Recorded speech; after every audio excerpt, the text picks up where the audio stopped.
This is Venice. I'm David Dunlop, a landscape painter, at the foot of the Causonico, the studio and home of James Abbott McNeill Whistler in 1879. Today, it's a museum for 18th century art here in Venice. Whistler arrives here from London with a lot of ambition, especially for an artist who was bankrupt. In 1879, he just survived a very expensive trial, a suit against John Ruskin.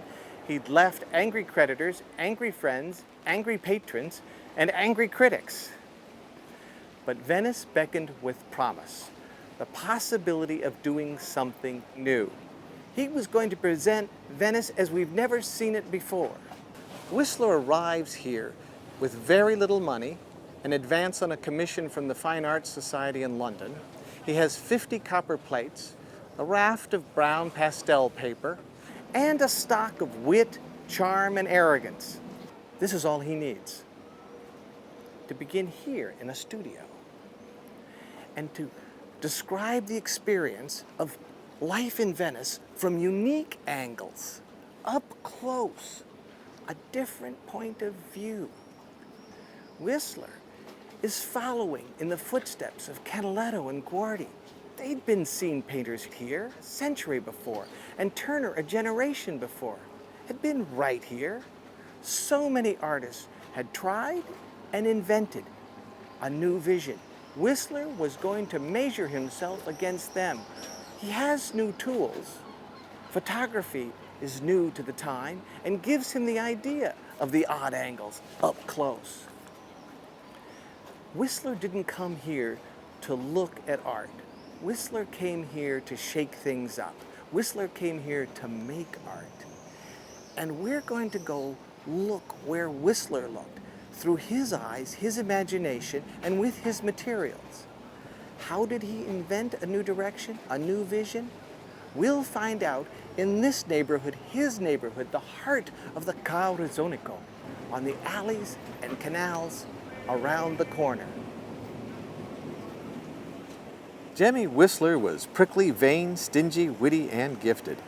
He was born in 1834 in Lowell, Massachusetts, a factory town. His father had been commissioned by the Tsar in Russia to work on railroads, and Whistler spent time in St. Petersburg. Whistler would claim St. Petersburg as his birthplace. It had better cachet. After his father dies, Whistler is just 15. His family leaves Russia for London, and then the United States. Whistler's mother, the austere lady in the profile in her chair, Whistler called her an arrangement in gray and black, number 1, was adoring and relentlessly supportive. She found him schools and jobs through family and friends. She indulged his training in art, but thought it was a poor career choice. Whistler entered West Point Academy when he was 17. He was expelled 3 years later by Robert E. Lee. It was 1854, just before the Civil War. His only success there had come in drawing. Unless the subject was art, Whistler paid no attention. One of Whistler's first jobs was drawing maps for the U.S. government. He came in hours late or just refused to show up. He transferred to the etching department. After it was discovered, he made sketches of his colleagues and friends and other drawings on the edges of those maps. Like Sargent, Whistler was more European than American. His education in Russia had assured fluency in French. In 1855, he leaves for Paris to become an artist. In 1855, the art world centered in Paris, and the Paris Salon was its focus. It was a tradition, and therefore conservative.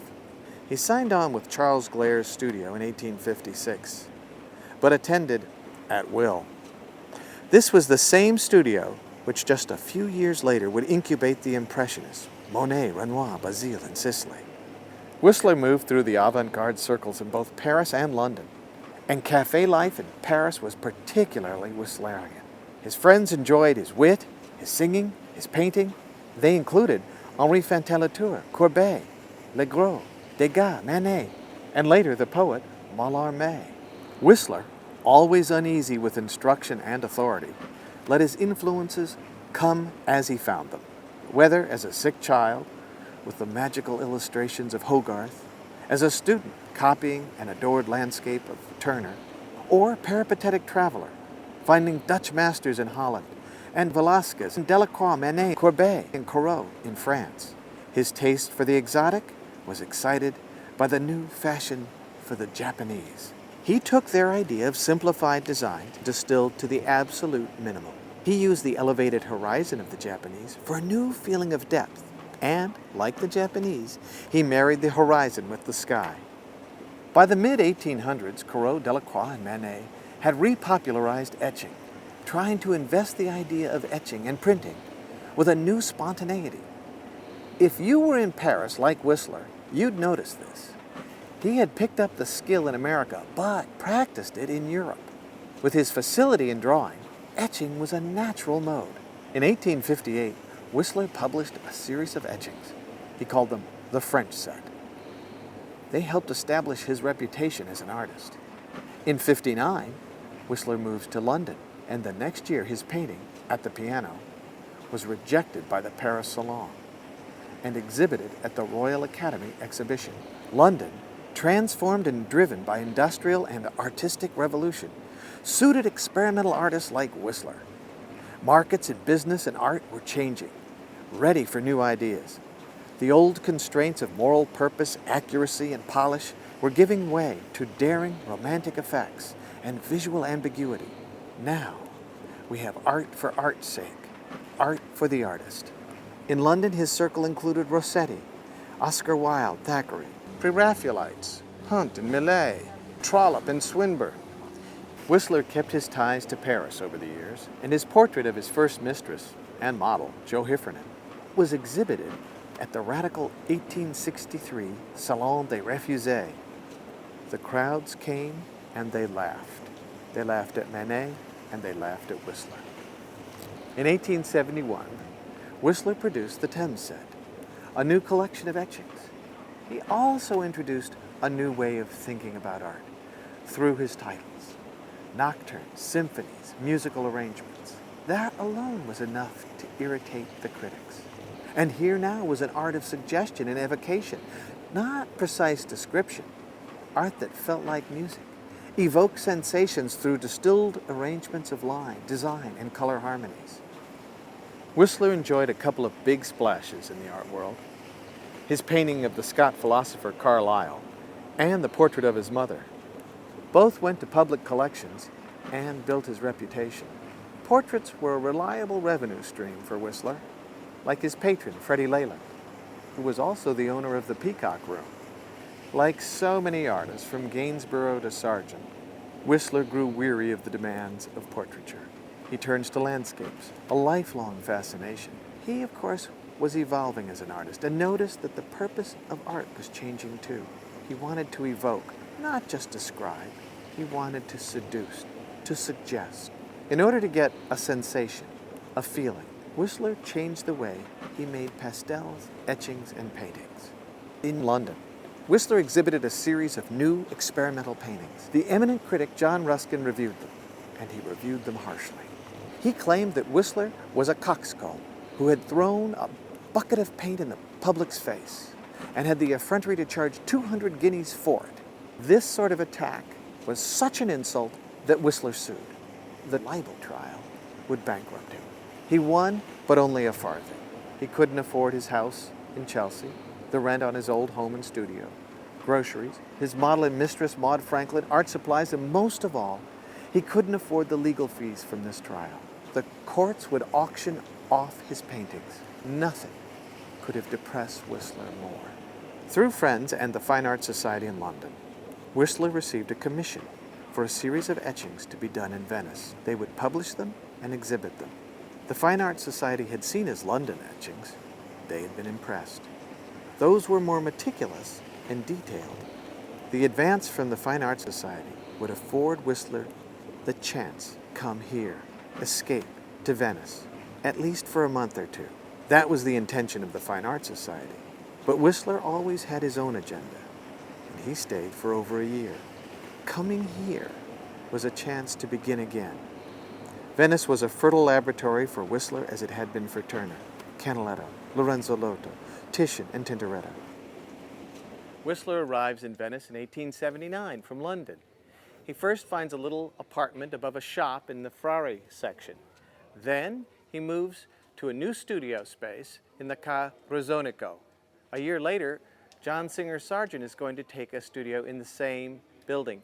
After that, he's going to move to the Casa Jankovic across town near San Biagio. But while he has his studio in the Ca Rosonico, he's doing pastels and etchings, and this is the neighborhood he does them in. He's doing something very different. He, like Sargent, who arrives in 1880, are looking for little intimate vignettes. They're looking for some little slice of life and little intimate streets, quiet places, the back streets of Venice. And this is where he found it, right here, on canals just like this one, this Rio Barnaba. Now, etchings had become more popular because of the work of Courbet or Corot and others who were modernizing the whole idea of etchings, that something that could reveal a quick sketch, a feeling, rather than very precise topographic information, which had been the tradition.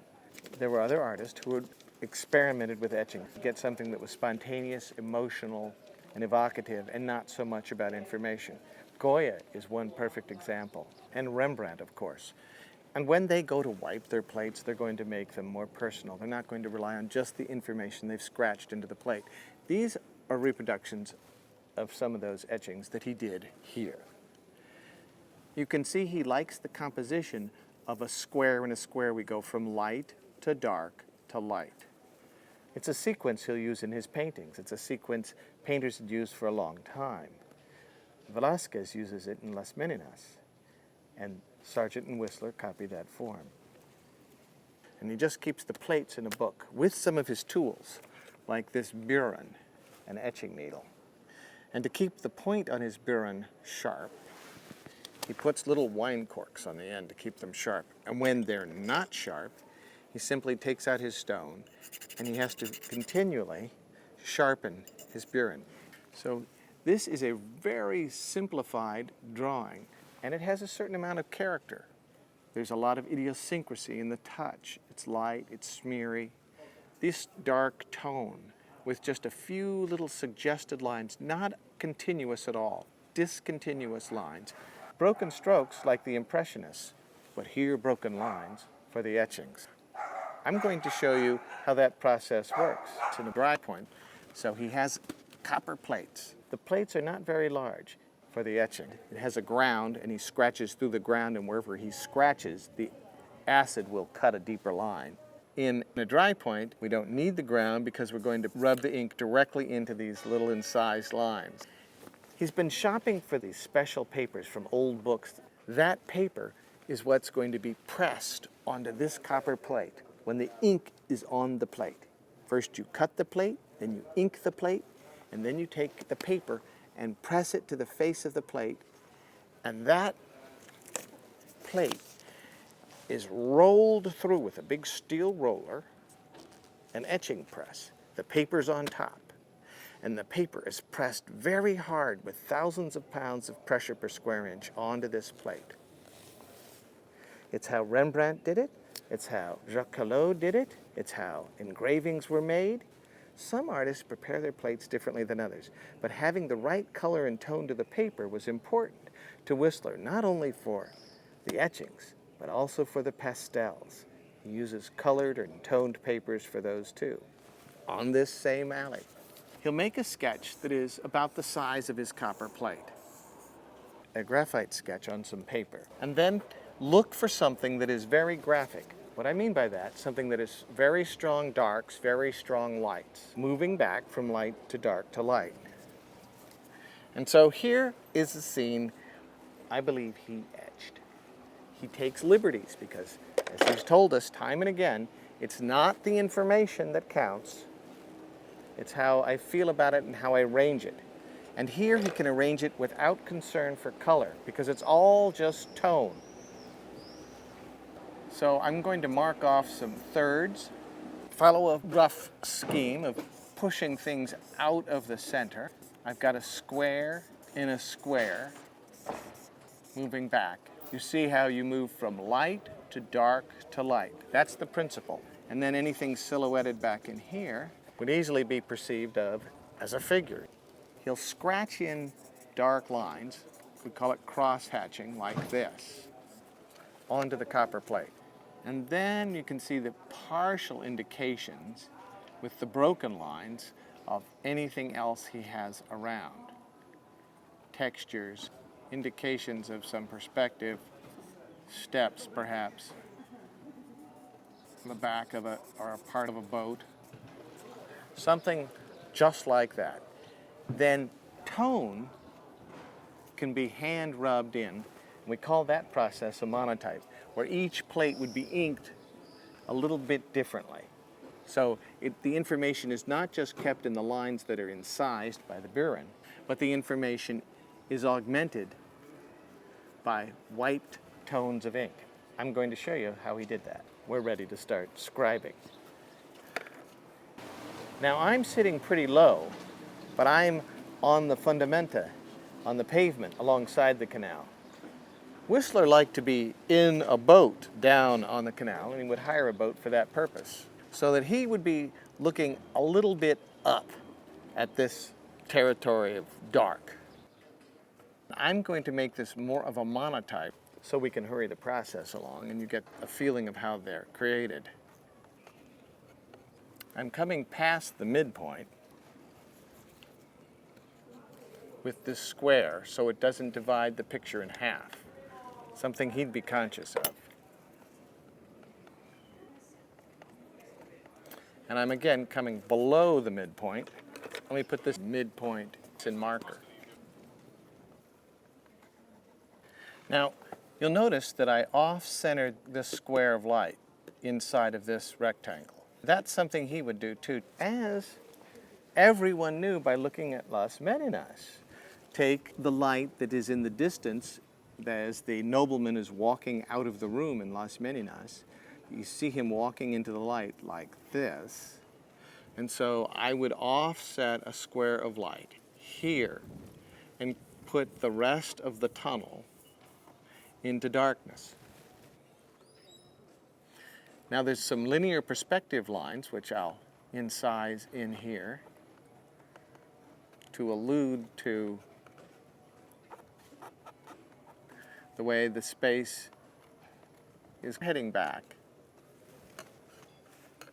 to an eye level, which is just above the floor here. So ceiling has a motion, has directionals that go this way.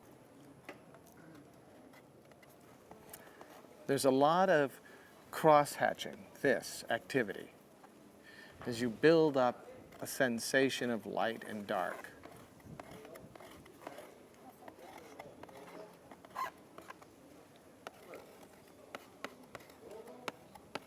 In a dry point, we don't need the ground because we're going to rub the ink directly into these little incised lines. And he's doing both. Sometimes artists will stop in the process and rub ink in to see how they're doing. Today we have many other materials that artists will use in lieu of the copper, which is expensive today. So you might find an artist doing these dry points in plexiglass or some laminate, because it's very easy to scratch the laminate, which will hold the ink enough to do 5, 7, or more dry points.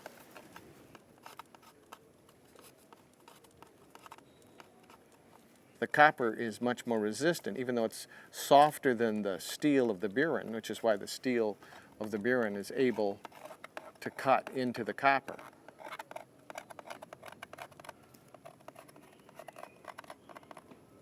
And now I'm just going to show some cross-hatch lines so you get some sense of the flavor of the process. The plate would be cleaned with alcohol.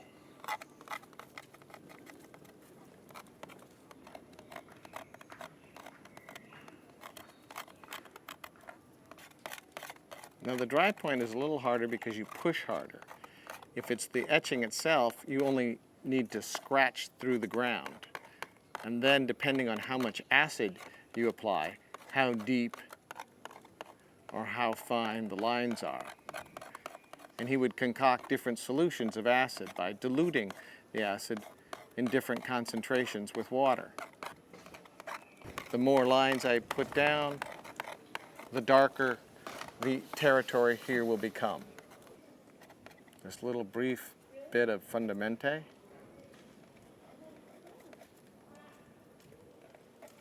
All aiming back here. I myself have had the privilege of studying under some of the greatest printmakers of the 20th century, from the Atelier 17 of Paris, like Sian Moy.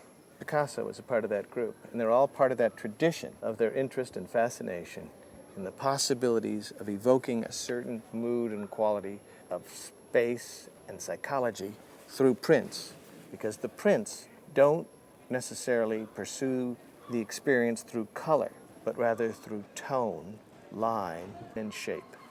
Maybe an adjacent door frame, not the same height. Variation, not too much twinning. Too much repetition of the same shape becomes boring. And it's variation that sustains surprise. Certainly Whistler was conscious of the need for surprise.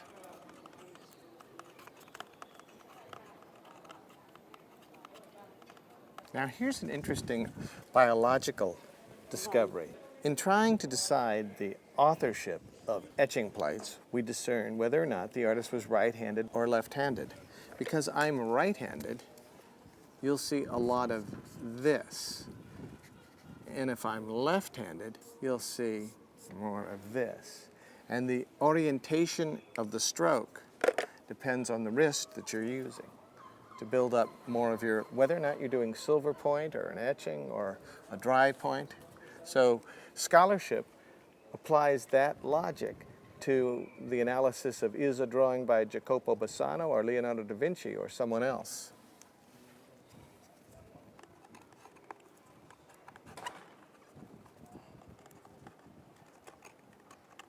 Now, I'm not going to let there be two eyes and a mouth. He was conscious of that as well. So I'm not going to put a reciprocal over here. Or the gestalt of seeing a face takes over. He knew he would give people a tableau of indistinctness, of uncertainty. But there are certain predilections of human beings, of our minds, and that is to see faces. And so he wants to steer the image away from seeing faces and toward seeing chiaroscuro, light and dark effects, mystery, and space.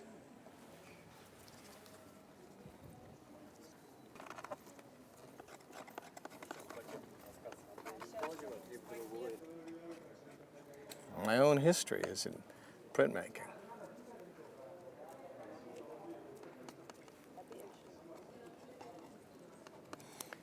You see how I'm cropping out? The top of the window is cut off, the side of a window is cut off.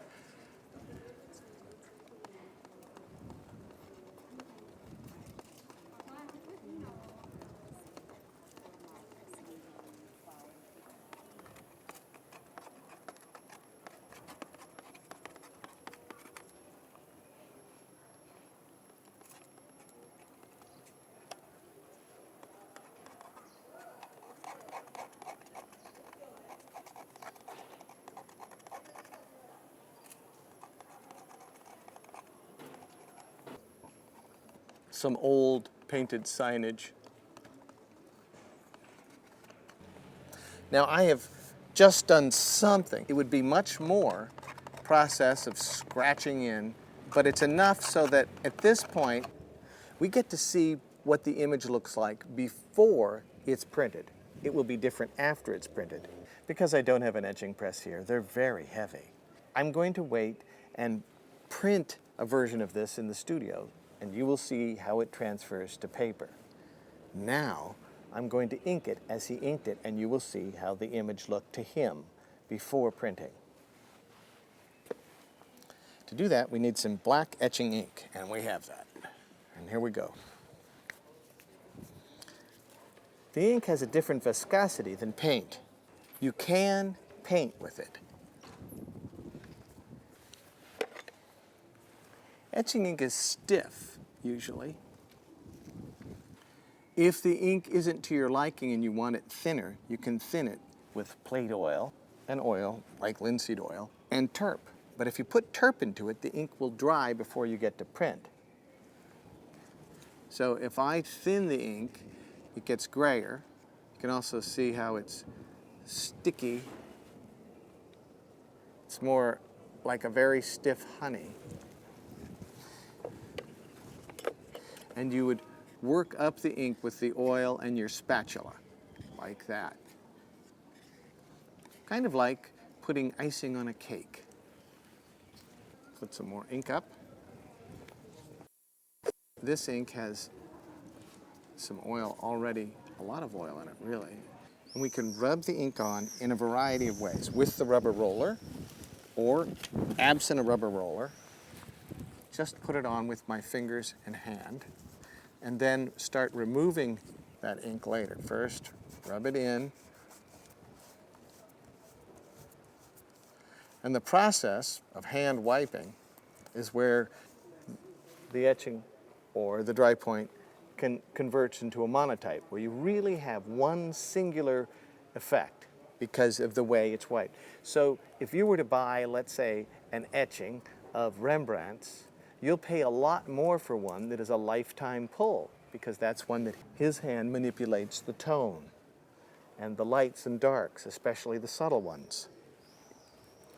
There are later pulls, for example, of Rembrandt's plates, but they're not worth as much, a fraction, because they don't have his participation in building the lights and darks, as you're going to see me do here. And the ink is going to catch inside of the little incised lines.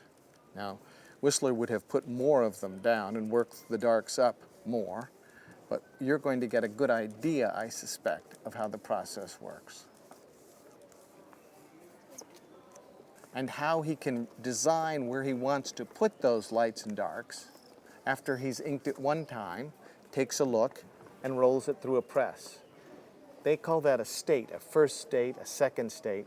Whistler learns about etching when he's an apprentice back in the United States, after he's attended West Point and been expelled from West Point. Now, after I've gone in multiple directions to make sure my ink is being pushed into those little lines, I can remove that ink. And I can remove it with a cloth, which is what he did, and later with the palms of my hand, subtly building up the tones. Artists who were very good at monochromatic painting or tonal painting became very good at printmaking. And so you would expect artists like Goya or Turner, who understood the printmaking process, or Rembrandt, to have their oil paintings follow a process that was similar to the printmaking process. And that is the process of discovering light out of the darkness. I'm going to now find light in a tableau of darkness. Today, in a studio, you might be using a fabric called tarlatan, very coarse, and you crunch it up and soften it. And Whistler may have used that as well. Certainly we know he used different materials, and then hand.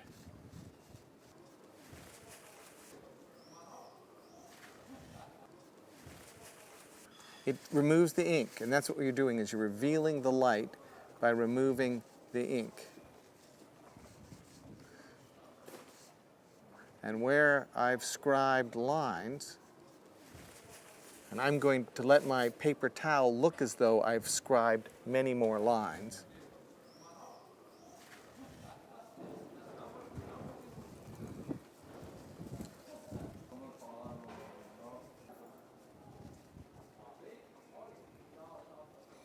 I'm using my incised lines as a template for finding the shadows.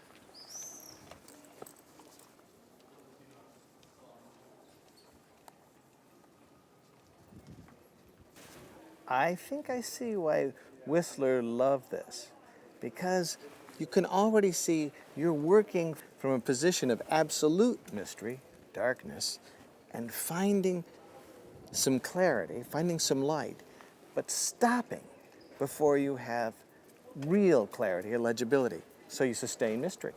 It's as though you're working backwards. Most people think of adding paint to create their image. Here, you add the light through a process of discovery.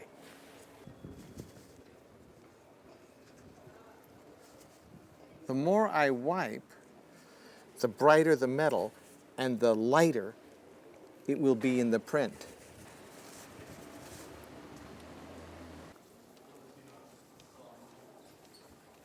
The women in his life include Joanna Heffernan, Jo, who would later go on to become Courbet's model and companion, Maud Franklin, a companion of 14 years, and eventually Beatrice Godwin.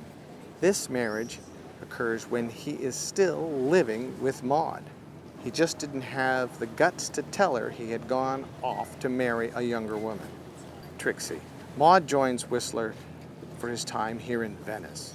She calls herself Mrs. Whistler, but was not invited to social events, to dinners with Browning. The same was a problem for Jo, who raises Whistler's illegitimate son, Charles. He's not her child, but a child of a maid of Whistler's. However, Whistler calls the boy an infidelity of Jo's, not to cast any responsibility or public guilt on himself. I understand why he wanted to do so many of these. It had to be as much fun for him as it is for me.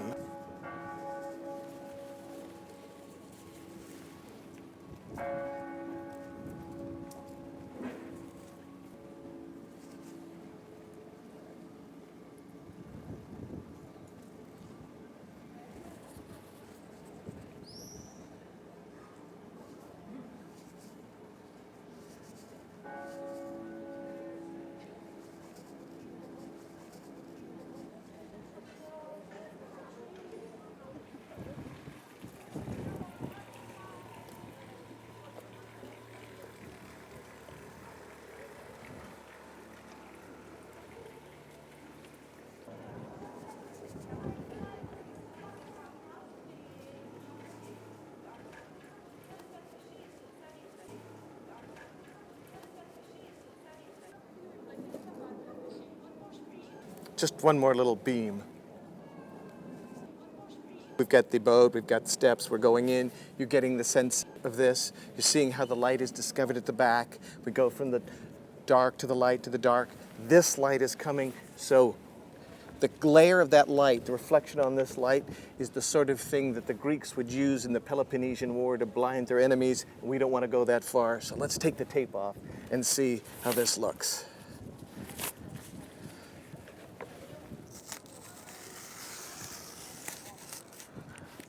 This image gets run through the etching press. Whistler's here. He's just about 100 yards from his studio at the Ca Rosonico on the Grand Canal. He finds these little intimate vignettes. Light, dark, light, square and a square and a square. This is how the copper plates are made. They're going to be printed back in London, a few here. It's going to be celebrated as one of the major achievements in printmaking history, ending up at the Smithsonian Museum. But it begins here, on this canal in Venice.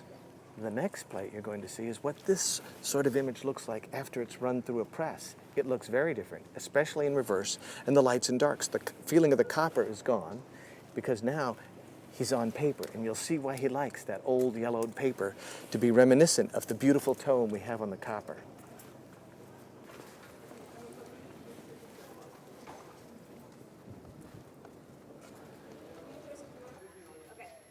While he has his studio in the Ca Rosonico, he's doing pastels and etchings. He'll do both horizontals and verticals.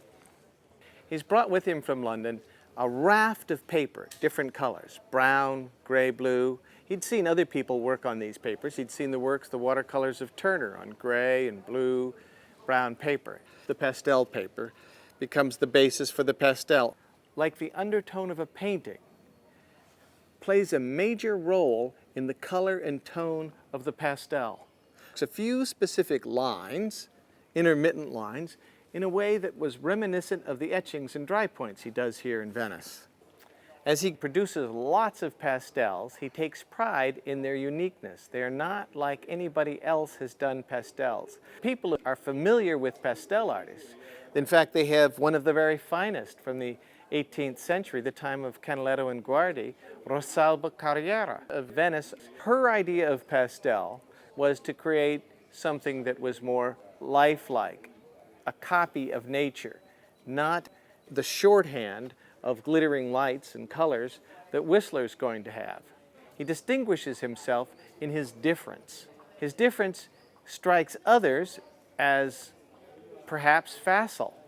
And that's the question for Whistler, is he's troubled by the fact that perhaps his evocation in paint, pastel, or dry point and etching appears easy when in fact it's simply open and suggestive. And his design, his linear perspective system, his use of color harmonies, and his arrangements are highly sophisticated and distilled. And when someone goes about trying to imitate the effect, they're thwarted because it takes so much expertise. These pastels, done in the gondola on the side of the canal, might prove to be studies for later oil paintings, but he has other ambitions for pastel as well.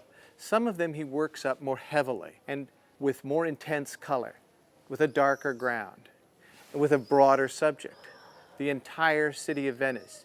We're going to try that next with the entire vista of Venice before us. Many artists from the 17th, 18th, 19th century sketch and paint right here. We're on the Giudecca. The sounds here on this major thoroughfare, and for centuries this has been a major thoroughfare, for centuries this has been the superhighway of Venice, and it still is. All the commercial traffic and tourist traffic is here. You're going to hear and see it throughout this pastel. Across, of course, the Doge's Palace, the Campanile, Santa Maria della Salute, the Dogana. We've got a panorama of all of Venice. We have an attraction, a seduction, a magnet to all of the artists. Among those artists, 100 years before John Singer Sargent and James McNeill Whistler come here, is Guardi. And Guardi paints a scene across the lagoon and gets this little thin strip which just catches little sparkles of light. He puts an old-fashioned gondola. If you want to see what one of these gondolas look like, you just go to the Ca Rosonico and they have one inside. Here is Whistler a century later. This is in oil, this is a pastel. He's been seeing this idea. Turner tries the same compositional idea. Whistler is trying to break with tradition. He's always trying to push away from tradition and distinguish himself as different. He thinks of different not only because of its novelty and a way of establishing an identity, but he also thinks it's a way of discovering new frontiers in art, new designs. Guardi, in painting a scene like this, with the city of Venice in the background, or if you're in the northern Fundamente, looking out to the Cimitero, or if you're standing over there at the Campanile in the Doge's Palace, you could look out and see Giudecca, and we look like this. And Guardi places the old-fashioned gondolas to give us a sense of scale. This very big gondola makes this very little city look far away. And then he places those gondolas, old-fashioned gondolas, the ones here today don't have this covered territory. And you can see that they get smaller as they go back in space. The figures get smaller. This is a perspective device to help you sense the space. But this becomes so automatic in the viewer's understanding and thinking that we don't need to have this by the time we're in 1879 at Whistler's visit. And Whistler, who's always trying to distinguish himself with a new direction by pushing off, by reacting to what happened in the past, is going to violate a couple of the principles of design just to see what will happen, to see if he can do something new. So you'll notice with the Guardi, this line does not go in the middle, and it doesn't go all the way across so that the sky and the sea join. Here in this Whistler, he's taking a chance and putting it in the middle, thinking that if I drive enough color, I can drive enough attention and you won't notice, because the color will unite top and bottom, that I've divided the picture in about half. He's a little under half.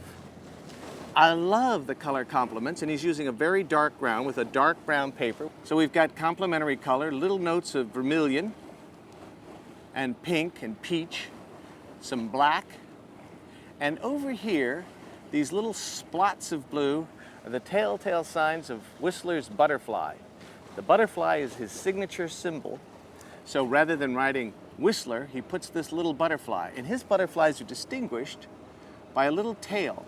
And the tail he calls the stinger, because he said the butterfly comes with a sting.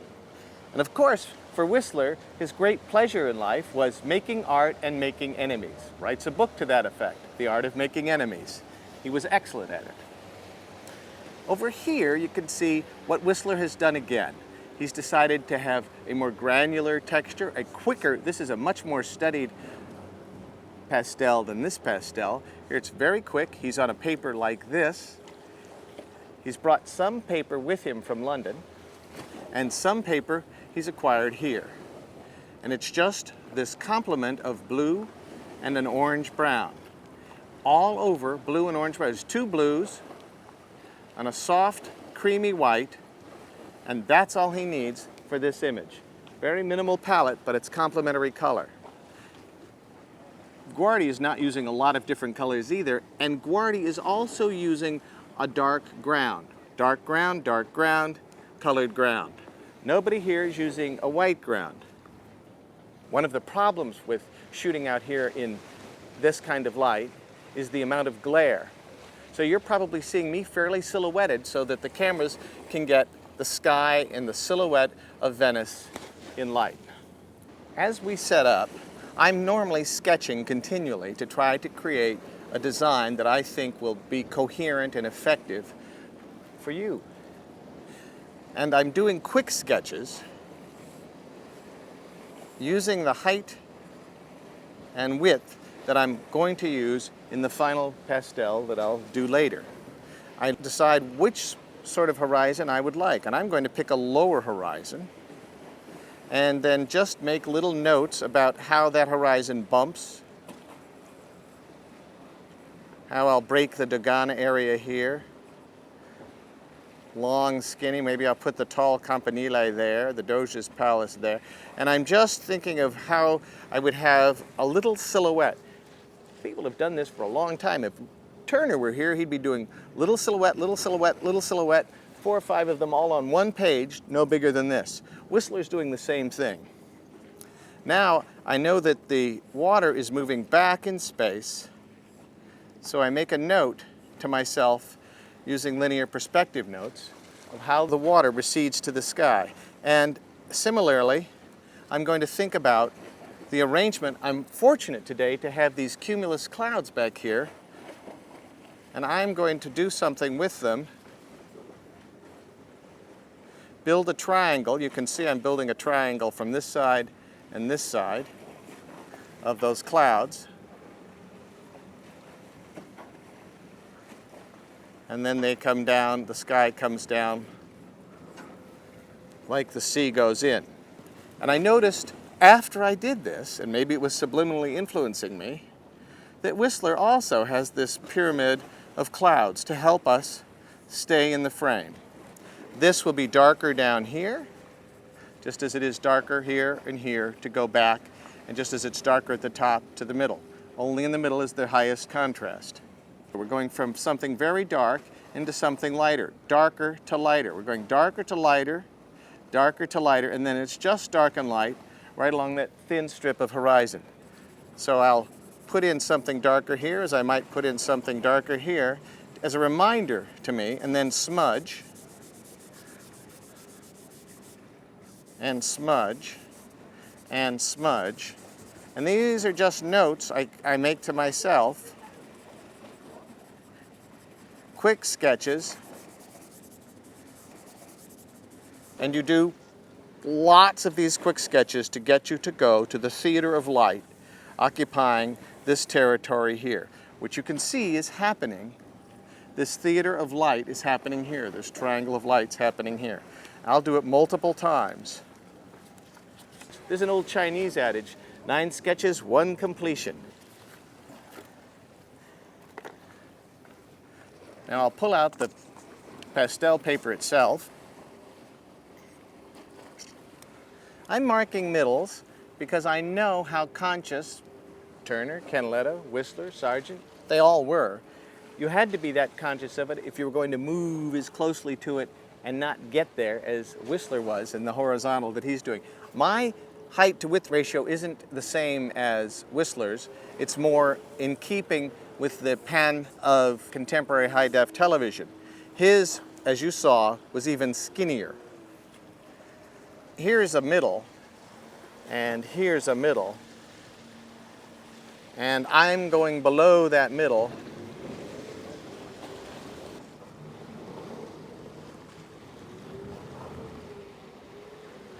So you can see better. And I'm just catching the little notes of light, not trying to transcribe specific information, just the notes of light as they catch the sun and sparkle back to us.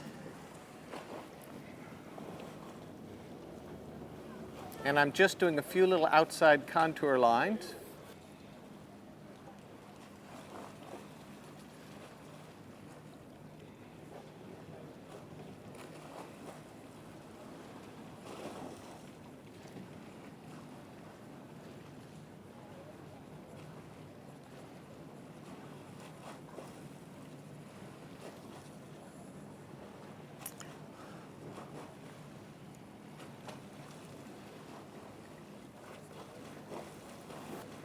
What's so much fun about doing this is I realize my feet are planted on pavement in front of a Palladian facade, an old convent, looking at a scene that is remarkably similar to what Whistler would have seen, or even Francesco Guardi 200 years ago, Whistler 100 years ago.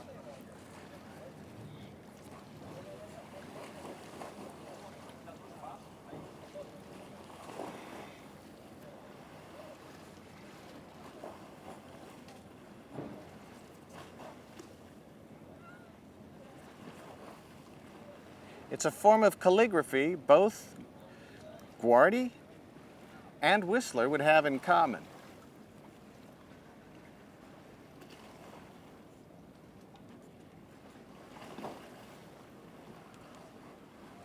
And I'm looking straight across to the Dogana. Now I cheat, just like they all cheated, and I put in a little early a reference to the Campanile.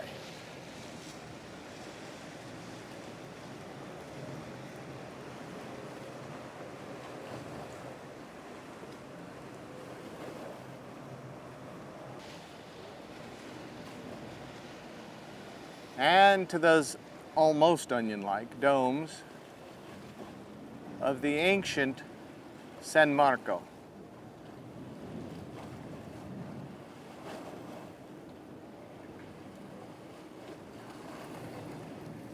So I have my horizon and I have some location, knowing that the clouds, which are ever changing, always in motion, always dynamic, and I know I'm going to just capriciously pick a point.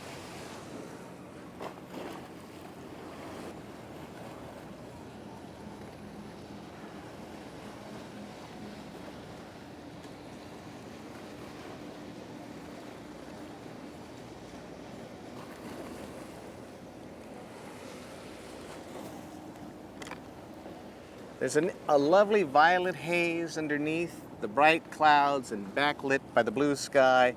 And I am going to take some lessons that I know Whistler had. So did Guardi, so did Turner, so did Sargent. They all had the same lesson. And that lesson was, there's a violet haze back in here, and then it gets light, then it gets darker with the blue. We're going to follow the same sequence of darker to lighter here. And were I to study in the Royal Academy, the Florentine Academy, in the 18th, 19th, or 20th centuries, were I to study with any of them, I would have discovered that it would be start at the top and go darker to lighter. Start at the bottom, go darker to lighter. And furthermore, I would have known that you would start the painting, as they said in the time of Rembrandt, at the back and move forward, and the back would be, in this case, up here. So from the top down. I'll show you how that works.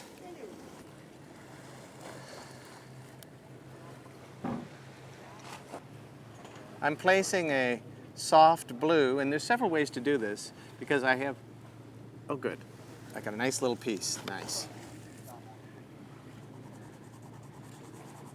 I can put the color down there, rub it on my finger, and rub it in to get something very nuanced, very, very soft. Or I can just go directly and then softly move the color about.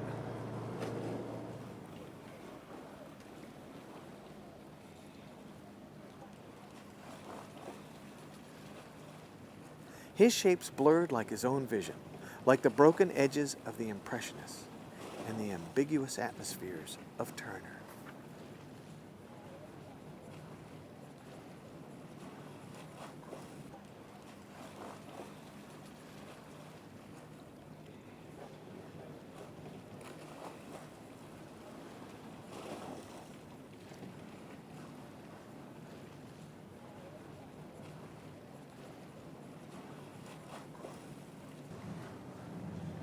I'm using this light blue,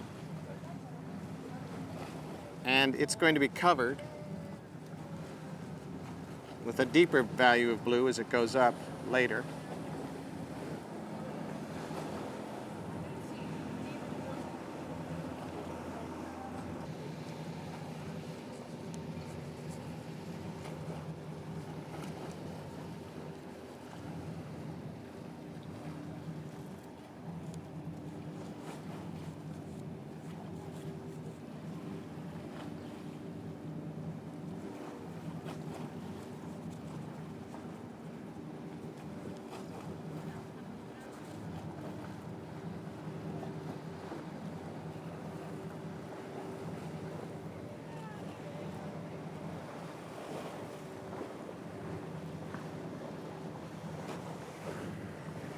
I've shifted the direction of the stroke. You see that these touches that Whistler or other pastelists would use are multi-directional, and they're going down in broken patterns like an impressionist would apply the paint, broken strokes. I can do the blending like an oil painter, and he was an oil painter who liked to blend using his sauces, and when I'm down here, my strokes are more lateral.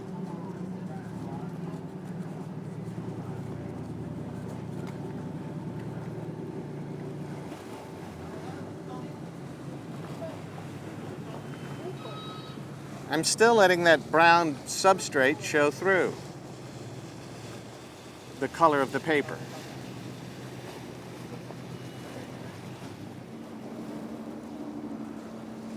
And I'll let it stay browner down in here. That's a soft pastel. I'm going to blend a little, test my thumb over here and my forefinger to make sure they've got that light blue on them. Let me put a little bit more over here. There's lots of blending tools. A rag, your fingers are excellent at this.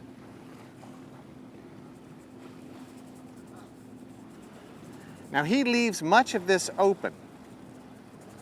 So I too am going to leave sections of it open. Just blending some.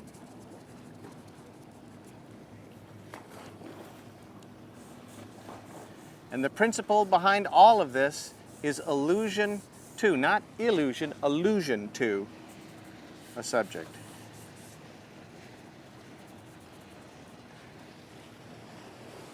A gray violet. What do I have that would work with a gray violet? I'll try this, testing. It's a little light. I could mix it with another color and neutralize it. So if I take this color and I mix it with this color, I get something that is darker than this color, but not particularly dark enough. So if I take this color and test a mix with that color and the brown, I'm getting something I like a little better. For the haze, it's more of a red violet than a blue violet, but that's okay. So I'll put the undercolor, the darker color, down first. Whistler's friends include not just the poets and the writers, but the musicians. Among those musicians is Debussy. Whistler is thinking about the titling and how titles lead our thoughts. Whistler decides, I'm going to name my pieces after music and disconnect them from the traditions of art history, saying, this is the place, there's the campanile, there's the Santa Maria della Salute, so that you can feel the painting rather than read the painting. And Debussy's going to do the same thing. What a fine idea. I am going to call my musical pieces La Mer or Les Nuages, after landscapes, so that that can liberate the mind, the imagination, and the spirit to find other possibilities in the music or in the color. It's a problem in the 20th century. Richard Diebenkorn is going to number them so that we don't start letting the title nail us down into a specific condition.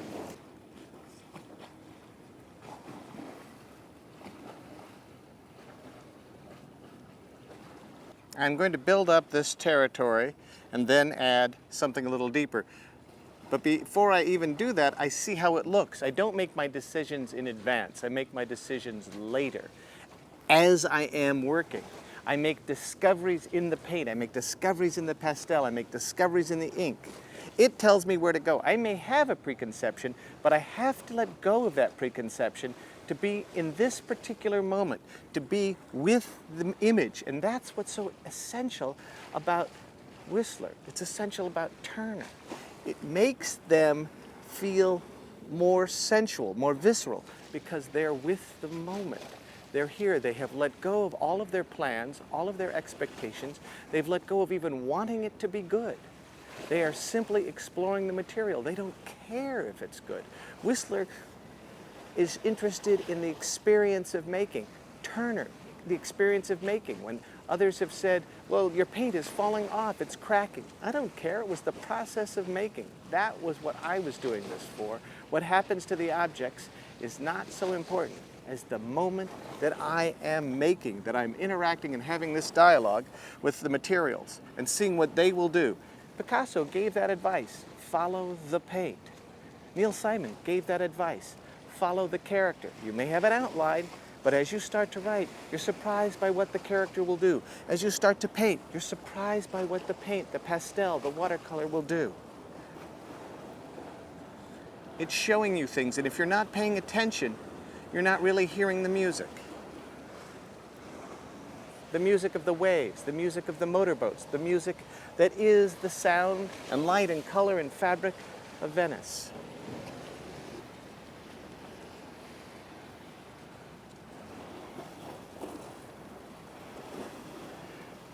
It's a restful, rhythmic music to these waves, and then interrupted occasionally by these motors, deep, throttled, bass, 100, 200 cycles per second sound. It's like a contrapuntal bass line running under a Vivaldi melody, with the voices of Venice chirruping on top of the whole thing.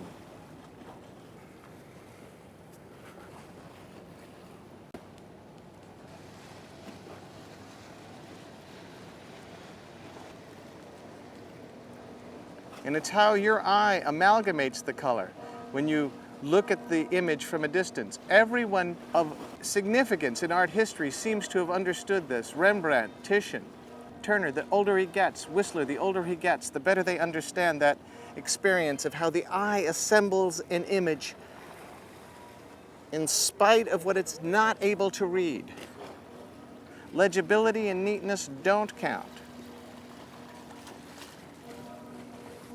I'm questing down here for just the right shade. And of course, that's something as an oil painter I'm used to making, not something I'm using. So here we go.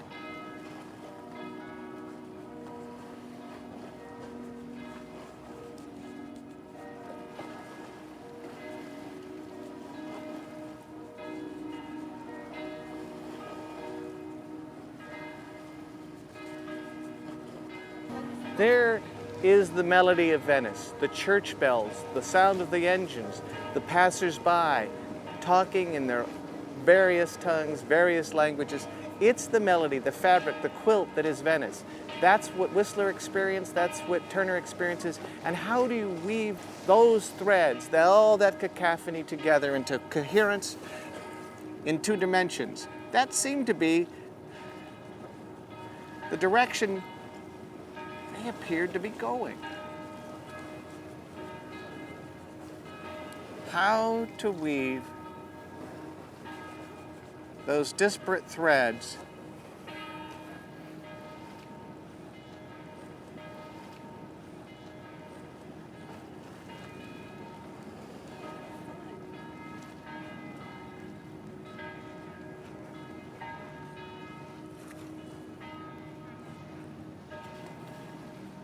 so much music, so much rhythm. And of course, rhythm in music is what this edge is all about.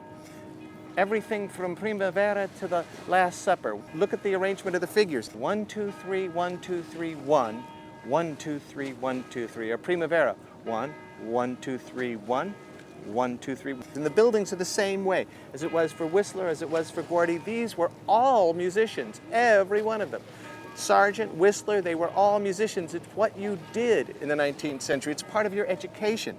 And so that sense of rhythm, look at this.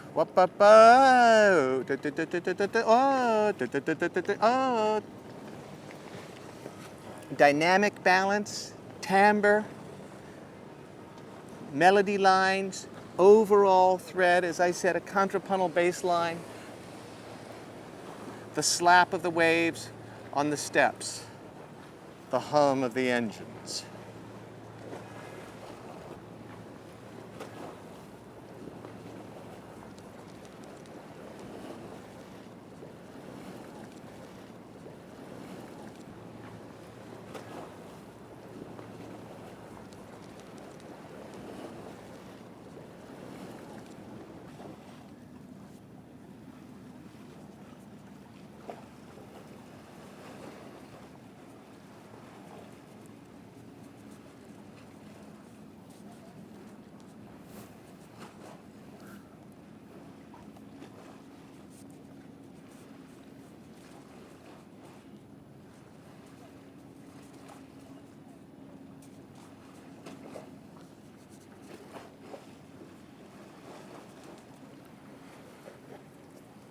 Our attention, the way we focus, our focus tends to move toward a center. We're only able to keep 4 letters on a page in focus at a time, and we scan and we miss most of them. We never read but more than 70% of a page. We think we do, which is why proofreading is so difficult. And what Whistler, as Turner and others have observed, is if he consolidates most of the color and light and activity in this oculus area here, it's resonant with the way we see. And so you'll notice that the corners are losing with Whistler or with others any sense of description that accumulates much more here in this territory. So that keeps us from psychologically leaking out of the image, moving in because it corresponds with the way we visually experience the world.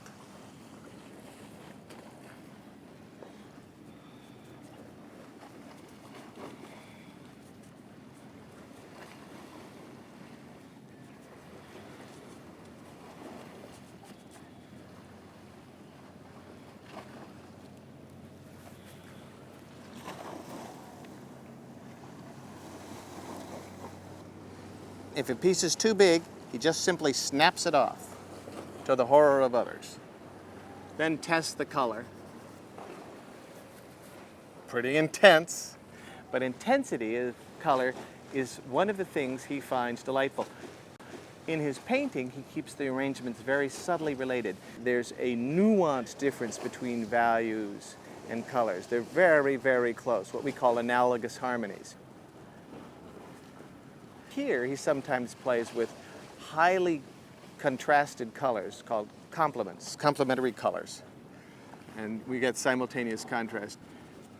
And I'm going to do that right now. Push some of this deeper blue in an effort to give volume to this cloud, because the higher the contrast around the cloud,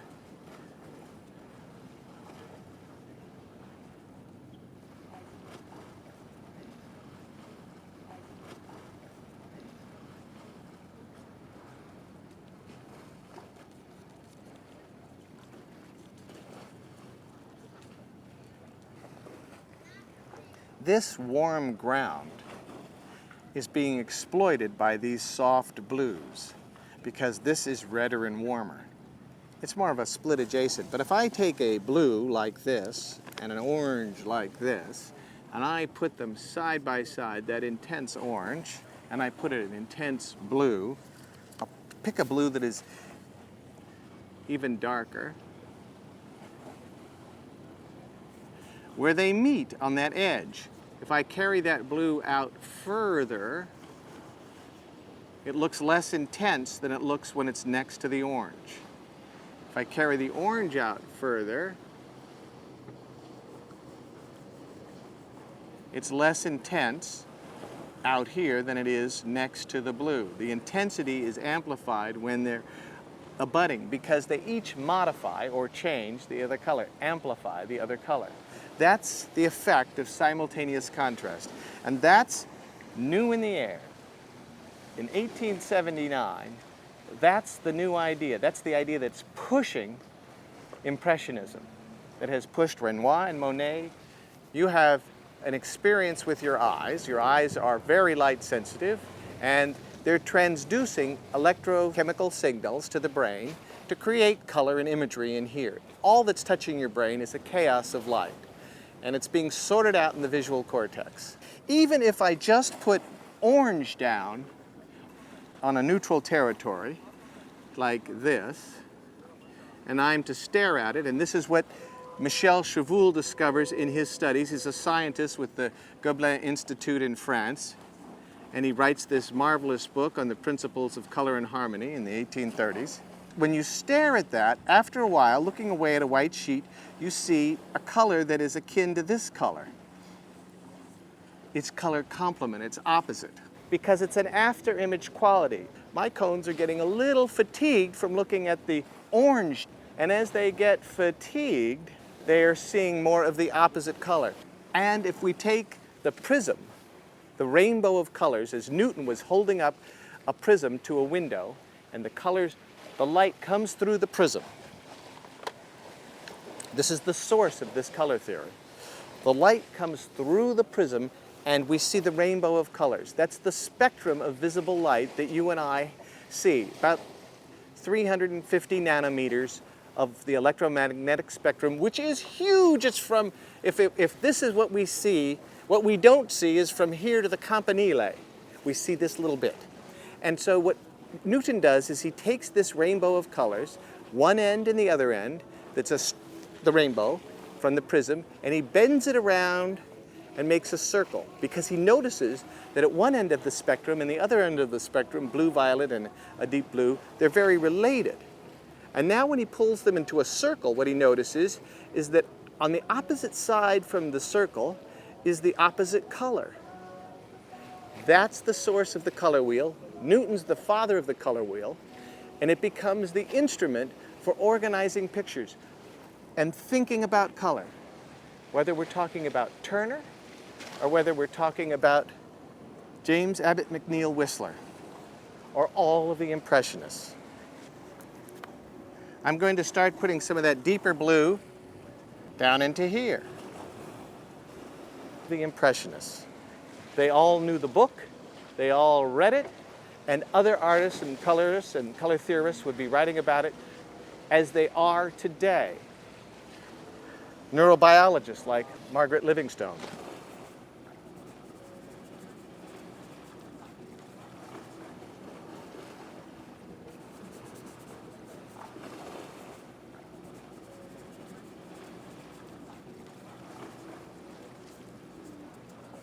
Whistler's goal in making these pastels was manyfold. One, of course, he wants to try to to plow new ground with the material that really hadn't been fully exploited by all the Impressionists. Certainly he was aware of what Degas was doing with this, and Mary Cassatt was doing with this. He knew them. But he wanted to try to do something else and break it up more in a manner of the Impressionist paintings, more like the way Monet was painting. So he was taking the Impressionist painting approach and applying it to pastels. I'm going to go for a second longer by standing here and see if I can block it.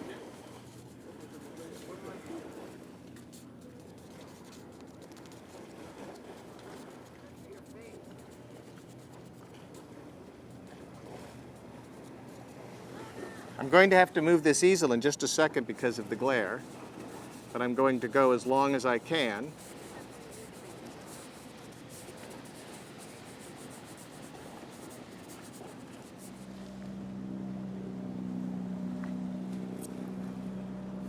I'm going to test a deeper blue.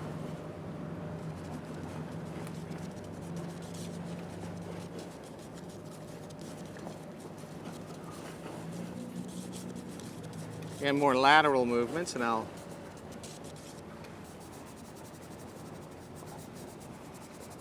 just so that I can follow that tradition of the darkness, the dark threshold.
I'm just spotting some notes of color that are complementary to the light blues.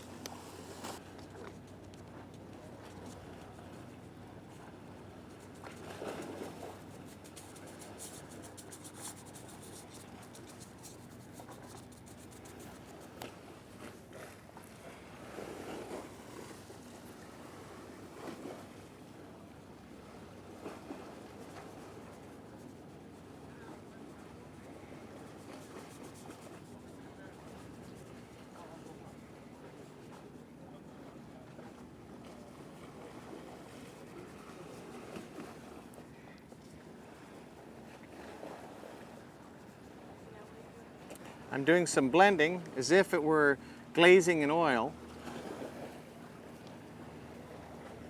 but only to give the effect of the haze. I'm going to leave the broken marks up here like the Impressionist paintings.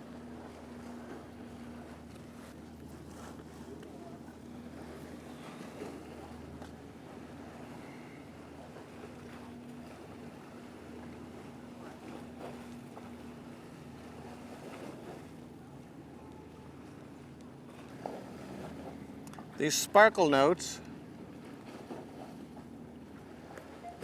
that everyone from Guardi to Whistler to Bellini and Giorgione and Lorenzo Lotto, all Venetians, all found fun and a way of drawing our attention. Your attention is always drawn to the highlight, to the sparkle. It's why jewelry sells so well. We're attracted to sparkle.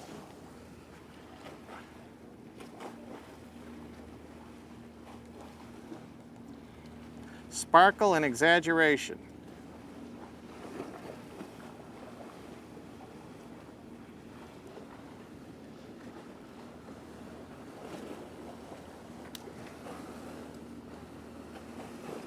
We do it in our own lives, and as artists like Turner or Guardi or Whistler all discover, the more we exaggerate anything, whether or not it's our height by heels, or makeup, or here on the surface of a painting.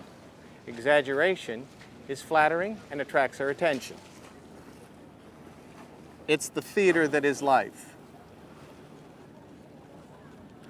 Nobody understood the value of theater better than James Abbott McNeill Whistler. He wore a black cape, a floppy hat. He had a curling iron for his hair, so he would have a perfect curl in front. As he stepped out, he always wore patent leather shoes. He was proud of his delicate, small hands, and he carried a needle-sharp cane, which he used to demonstrate and correct students and friends.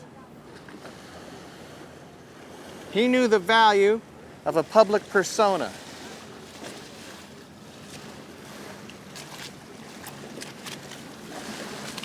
You see here now the value of being a part of Venice.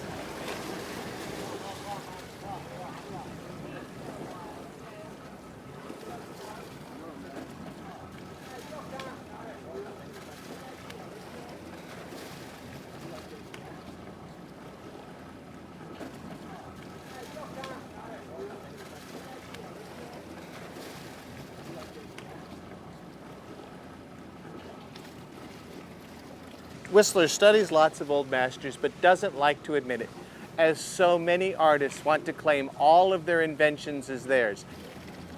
I know of so many artists who claim to be self-taught. No one is self-taught. Everyone who speaks any language at all is obviously not self-taught. You're acculturated into a language. You're educated into a language with your family, and you're looking at pictures. You can be unaware of your sources of inspiration and your sources of education, or you can deny them. Frequently, artists, just in the interests of ego and pride, deny them. We know that Whistler copies a seascape of Turner's when he's at West Point. We know that later he denies the influence of Turner. We're always part of a stream of interconnectedness, and we cannot help but become influenced by where we are and who we are looking at. They become our menu. Whistler was no different.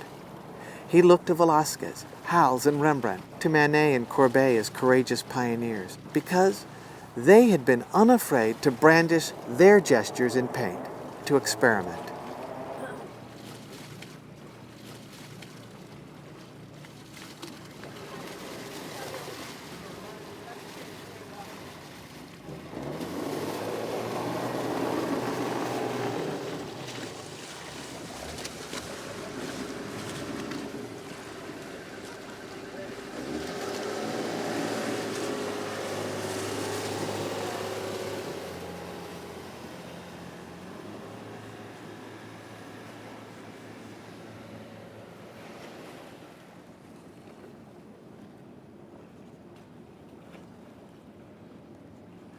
Some more of those vivid little specks of color that he was so fond of and that are so indebted to the Impressionists. He does not really distance himself from Monet. He has so much respect for him. I'm going to make some of those bright notes. And you see on the dark ground, they just pop.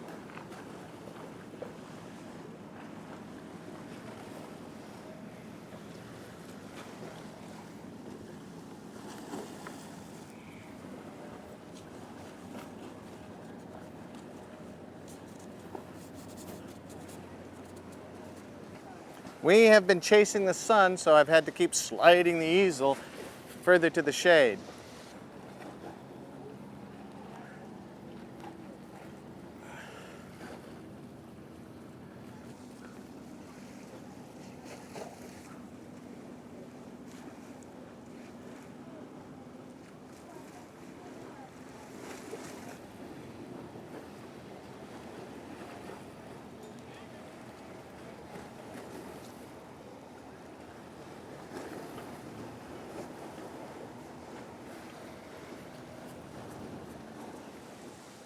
Ah yes, red, the color with most psychological impact. In fact, an intense red is a color even dogs can see.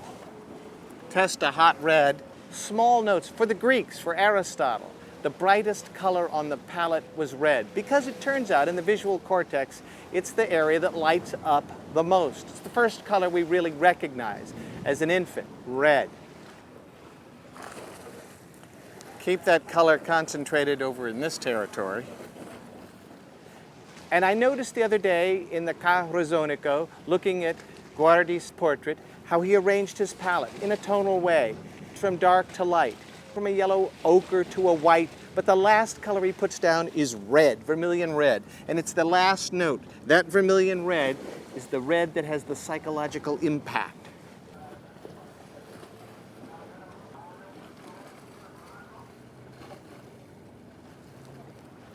And it's the compilation of marks, whether you were Rembrandt or Monet or Whistler, in their patterns. Whistler would call them the arrangements, an arrangement, a harmony, and it was the harmony that would create the mood.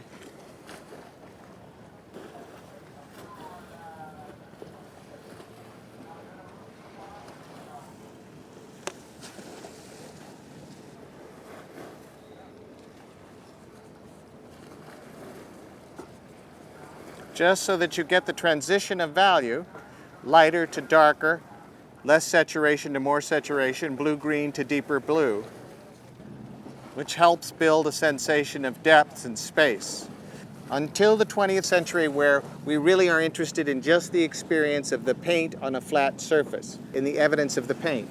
But it's in the 19th century, with artists like Turner or Whistler, that we begin to have the reference to the notion that it really is about the paint and it isn't about the subject.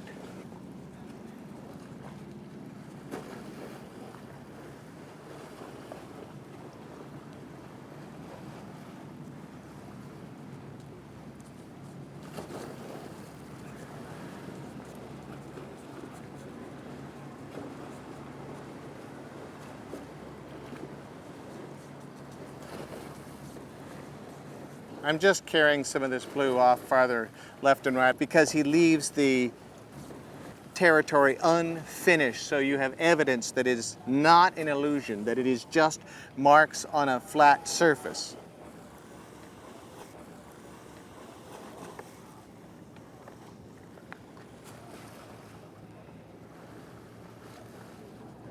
Whistler will invent a new way of seeing paintings, a new way of making paintings. He is a precursor to perfect abstraction. He introduced a new way of presenting art in galleries, the light wall, with one painting next to another, with lots of space, because he understood how we see, how we pay attention, and that you could elevate the importance of anything by isolating it in space.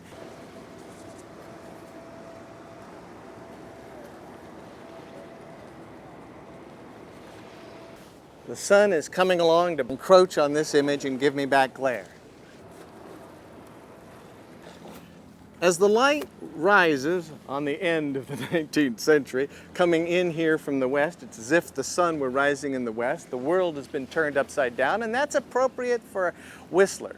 His goal was to turn the world upside down, to have the sun come up in a different place.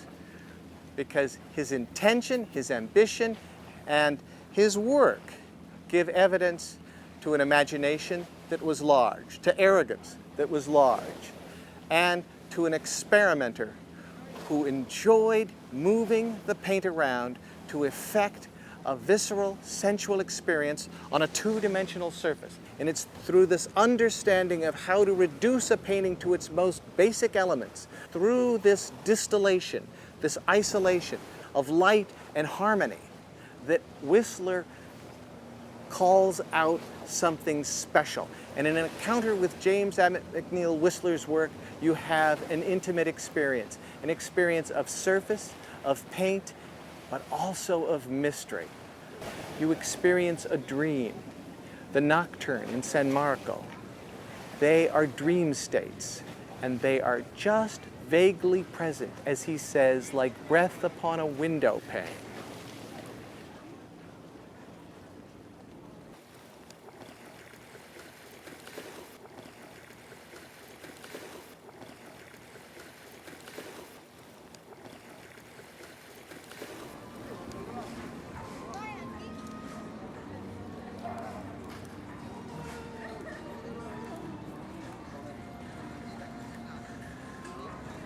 Hi, we're in the Piazza San Marco. It's dusk. It's getting dim very fast, so we don't have long to do this. When Whistler was here in 1879, he's going to paint this scene, but he's going to be much closer to it. But as you might be able to see from the water, the aqua alta that's coming up from the tide, we're not able to do that now. But this is the scene that Whistler captures. It's only part of St. Mark's, the ancient Byzantine church, the connection between the East and the West. St. Mark, the patron saint of Venice, with his symbol, the lion. Today, so many tourists come here. And they come here to see this. And what it represents is the seat of power. Like ancient Rome, Venice needed to declare and show its power. The power to control the empire of Venice, which reaches across the eastern Mediterranean. We're almost talking about a 1,000-year epic. The campanile symbolizes that. It falls down in the early 20th century, but it's so important to them, it was rebuilt.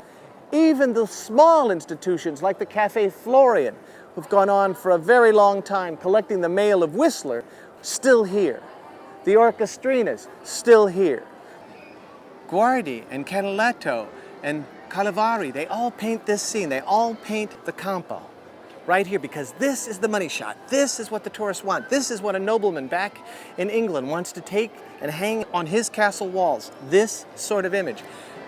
But Whistler has another idea. Whistler's idea is to look for an essence, not a description, no information, no topography, just an essence, just, as he says, breath on a window pane.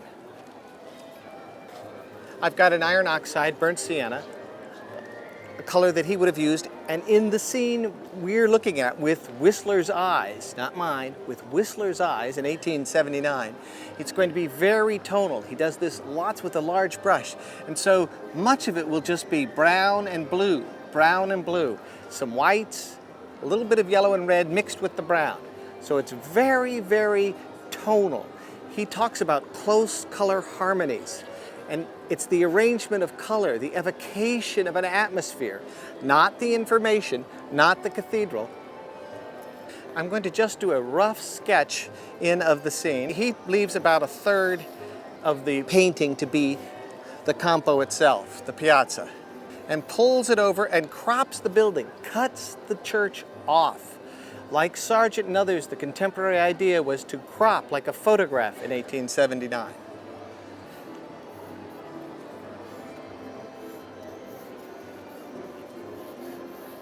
Stepping in with a series of small arches, Byzantine style.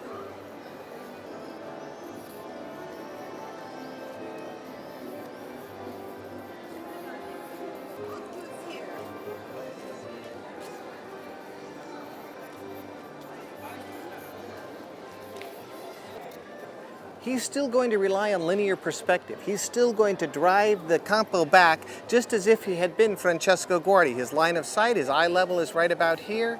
And so if we place a vanishing point in there as he would, we'll set out equal units down here.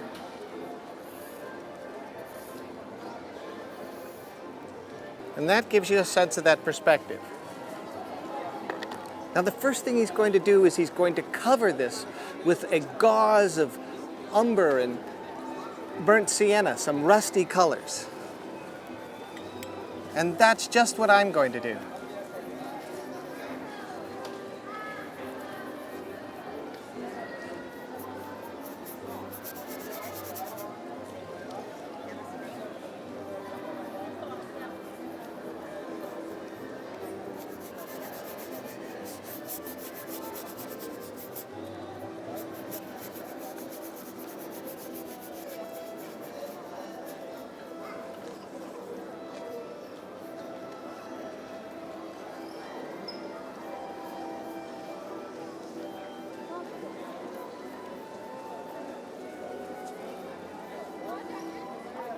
And he blends.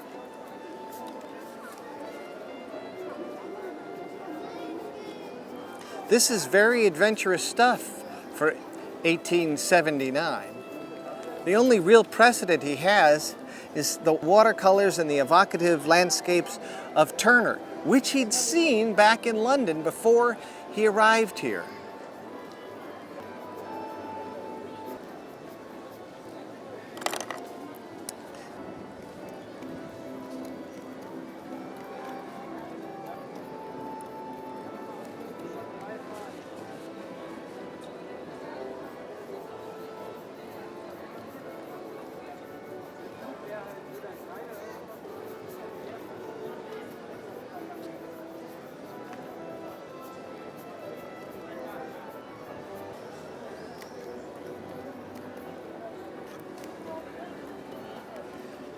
As he said in the trial when he was suing John Ruskin, and the cross-examining attorney and the judge for the trial said, "But in looking at your paintings, Mr. Whistler, I don't recognize a place.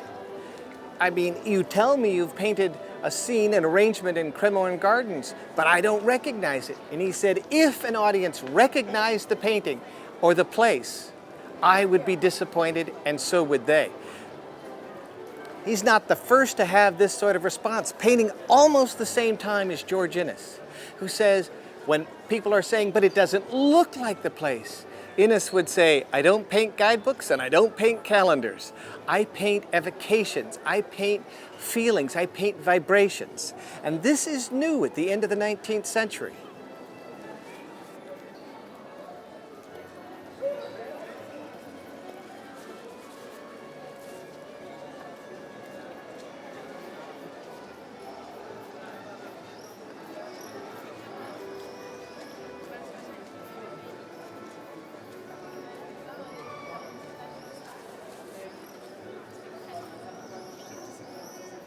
In the trial, the judge asked, how long does it take you to knock off one of your paintings? And Whistler responded, knock off? What do you mean, knock off? Well, I mean in the way I would do a case. How long does it take you to paint one? And Whistler candidly told him, about a day. And he says, you have the effrontery to charge 200 guineas for a day's work? Well, I put finishing touches on the second day. But Whistler says, more importantly, it took me a lifetime to learn how to do this in a day.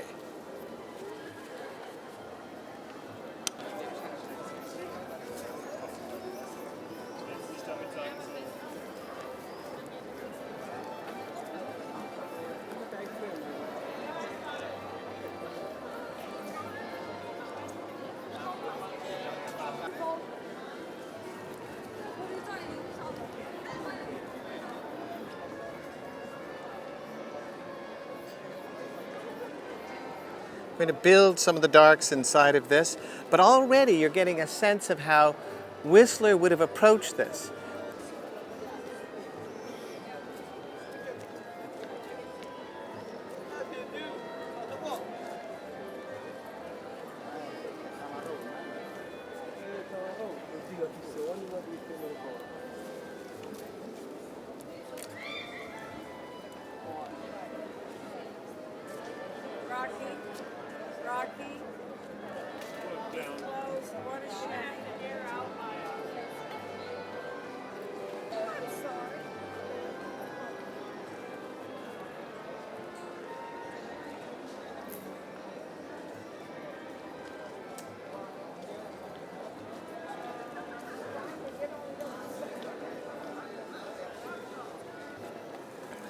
When Whistler was here in 1879, this was just as popular, although he loved a crowd and he loved to teach. Whistler wasn't alone in his studio in the Cao Rezonico. Across the hall, Frank Duveneck was instructing his own loyal band of artists. They, of course, peeked around the corner and found Whistler. Whistler claimed Frank lost the reverence of the boys when they pulled back his curtain and transferred their admiration to him.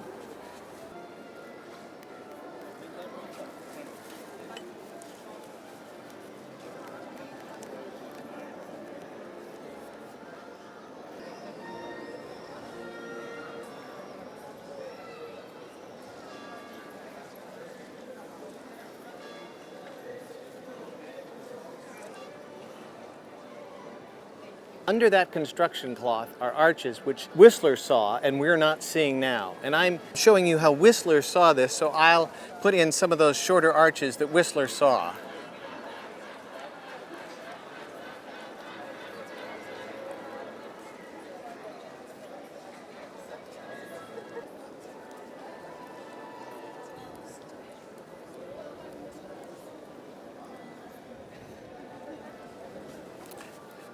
Now he had another advantage. He didn't have to worry about his cameras running out of light. So I'm really going to keep speeding along here.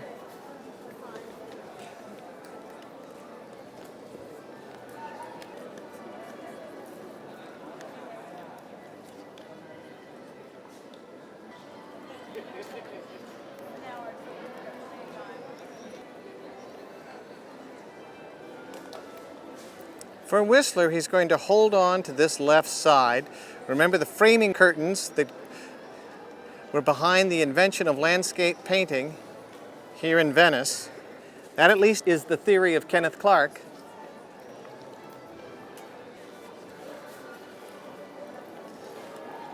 I've been working with a 2-inch brush. When Whistler was here, as back in London when he was painting, he painted with a very large brush, big house painter's brush, very soft. And you saw me painting with a 2-inch brush. His was even larger. And then he would shift to smaller brushes. That large brush he even named Matthew.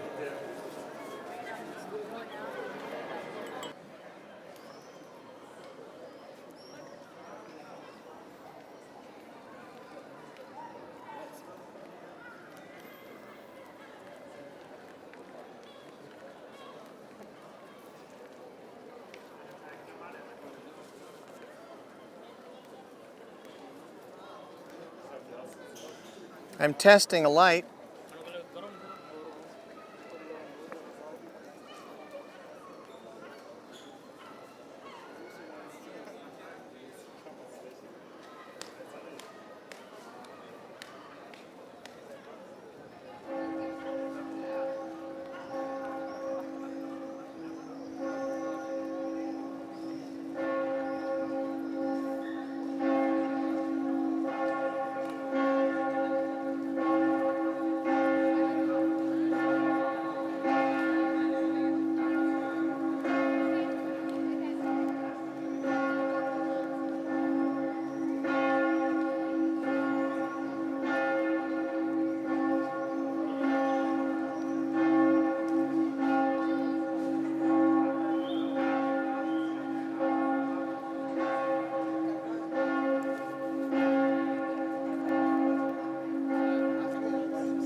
As I pull back as he would pull back to see how the picture is looking.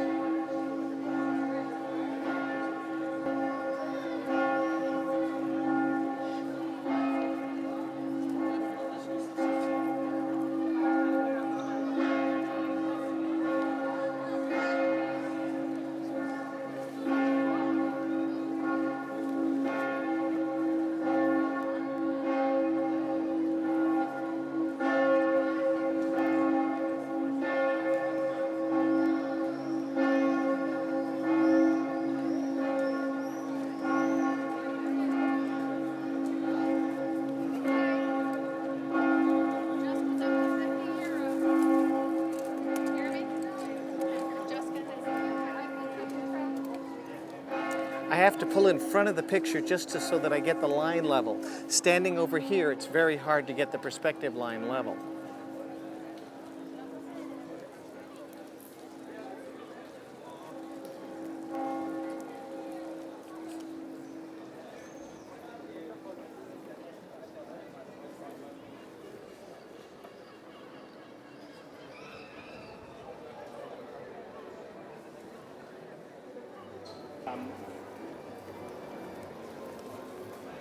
Whistler took pride in challenges. He challenged friends, and they became enemies. He challenged students, and they became followers. He challenged himself with each image. He might stare at a night scene, then turn away and recite a description of his experience. Test himself. This memory would be reawakened in his studio as he chased down the ambiguous essence of the memory of place. His monocle, black cape, floppy hat, pointy cane, patent leather shoes were all set aside for work clothes and spectacles in the studio. The cane was replaced by Matthew, his favorite oversized house painter's brush. Matthew was dipped into a wet sauce of oil and paint and occasionally turpentine. The paint so wet that his gestures would bleed and drip if Whistler did not lay it flat. Matthew, memory, and the colored sauces combined to suggest an evening's moment, whispered like steamy breath, soft and uncertain, obfuscating detail and generating possibility.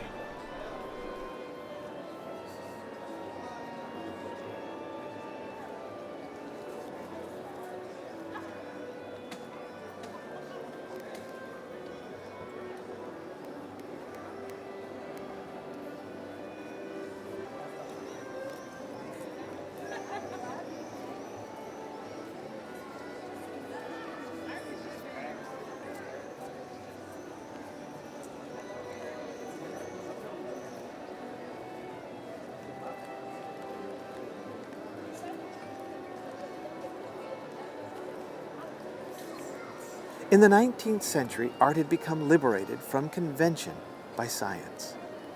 Looking with your own eyes now mattered most. Looking at the weather, looking at the geology, looking for a novel point of view, as photographers in Venice, like Naya, were doing. Discoveries in science, the science of color, advanced by Michel Chevreul, the science of unconscious operations of the brain, advanced by Helmholtz, Freud, and William James, they all encouraged artists to challenge traditions. Artists were armed with a new knowledge. And by 1879, when Whistler arrives here in Venice, he aims to be a part of this new wave of defiance. Defiance and experiment, those were keys to the new art. Science was built upon experimentation, and artists like Whistler appropriated the model. His experiments in printmaking and painting depended on personal observations, on curious questing for revelation.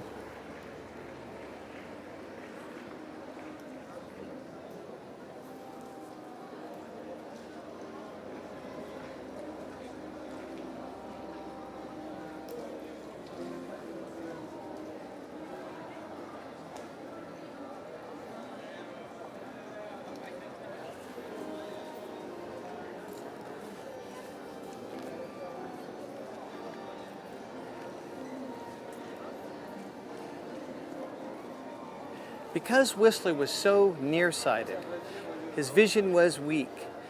He made sure that indistinctness was a virtue, in a way that Turner did. No doubt he'd heard Turner, or certainly read the remarks about Turner and indistinctness. And so when I make an edge that is too sharp, one of the first things I'm going to do is try to blur it, move it into indistinctness, so that you feel that this has some quality of a dream state, more evanescent than concrete.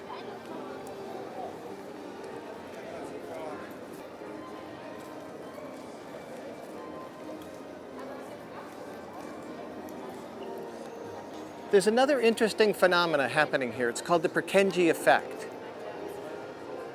Slowly what happens, the way our eyes work, our cones and rods, is as the light is depressed, because we're diurnal animals, we see less and less color. This piazza is giving us less and less color. The reds and the yellows are going to be depressed, and the blues start to come up. That's called the Purkinje effect. And it was discovered by a scientist, Purkinje, about 20 years before Whistler painted here.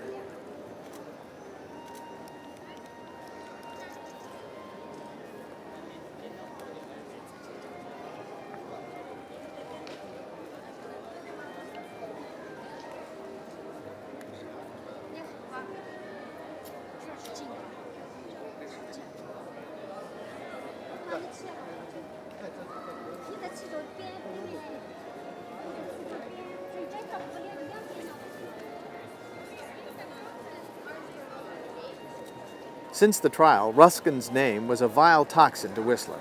If Ruskin liked you, then Whistler didn't. So when Ruskin commissions artist J.W. Bunny to come here to carefully record San Marco, as Bunny is sitting in front of San Marco, carefully, meticulously recording, Whistler sneaks up from behind and sticks on his back the sign, "I am totally blind."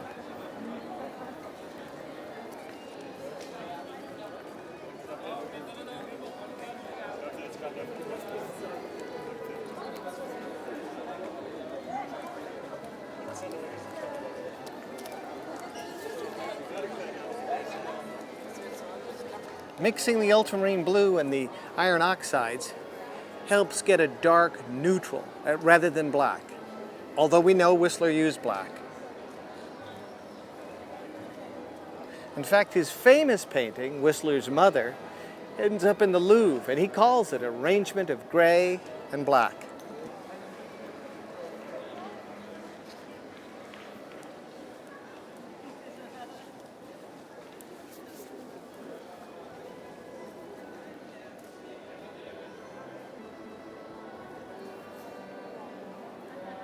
I'm trying to stay close to his feeling.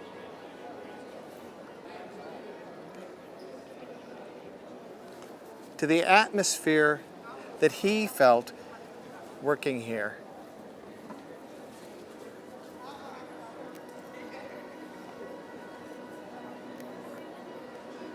He preferred these twilight scenes, these dusk scenes, not just because of his nearsightedness, but because the light made the details disappear, and we could guess into the fog, the mystery of uncertainty.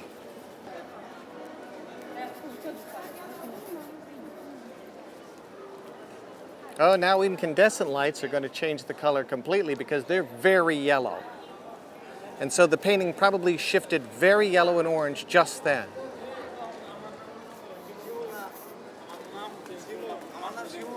As Whistler toys with ambiguity in paint, back in Vienna, Rokitansky and Freud and von Helmholtz were making new discoveries about how perception and the mind work, how we make unconscious inferences, how we construct reality from a visual soup with only a few sharply and narrowly focused glances.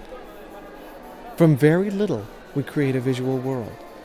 This was Whistler's insight. They came to it through science. He came to it through painting. Many interpretations, many places can be found by looking into the fog of uncertainty.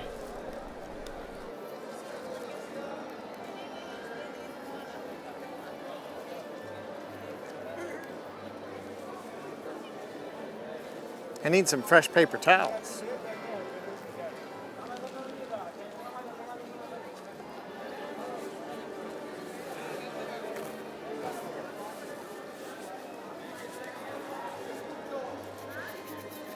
Whistler had a constant gas light because this piazza was lit with gas lamps, and they were quite dim. They didn't have the intensity of the bulbs we have now.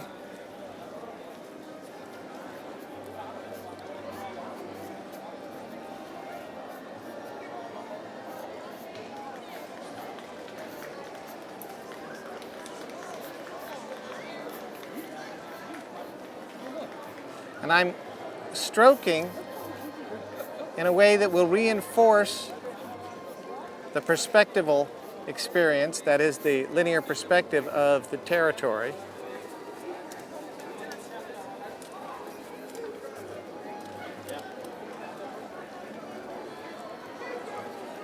Interestingly, by the time of Turner's last visit, and Turner would influence Whistler, in spite of Whistler's protestations to the contrary, Turner had predicted the day, because he was familiar with the new invention of photography, where everyone he could see carrying around little boxes to take their pictures. He was prophetic.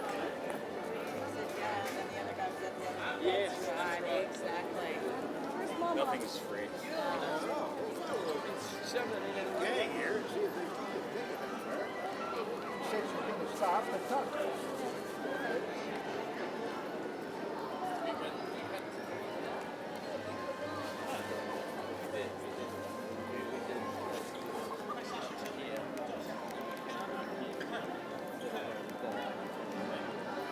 Now, I'm tempted to do something Whistler didn't do, and that is to just let a few figures float through the space. He did make a living as a portrait painter, apart from his landscapes, his etchings and his pastels.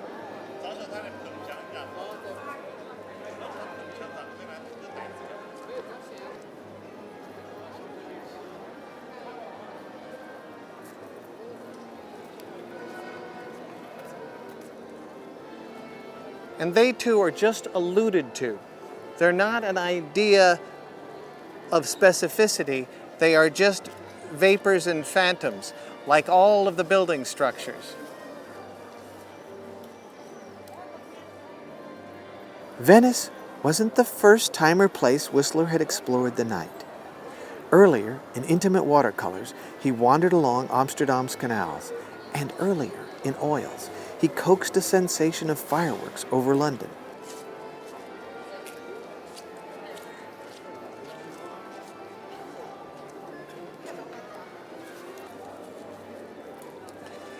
It's an odd experience now. I'm getting double and triple echoes of my own shadow on this picture. Something I certainly didn't anticipate. Looking down to see how he was handling some of this, and I'm looking back to see how it appears to me.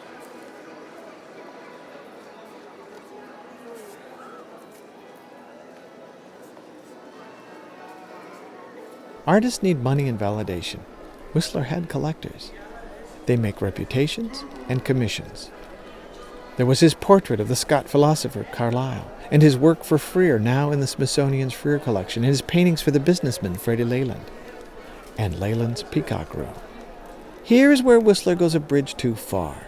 He overpaints Leyland's imported Spanish leather and designed room with expensive gold leafing and decorates at great expense. When Leyland sees the room, he asks, "Where is my Spanish leather?"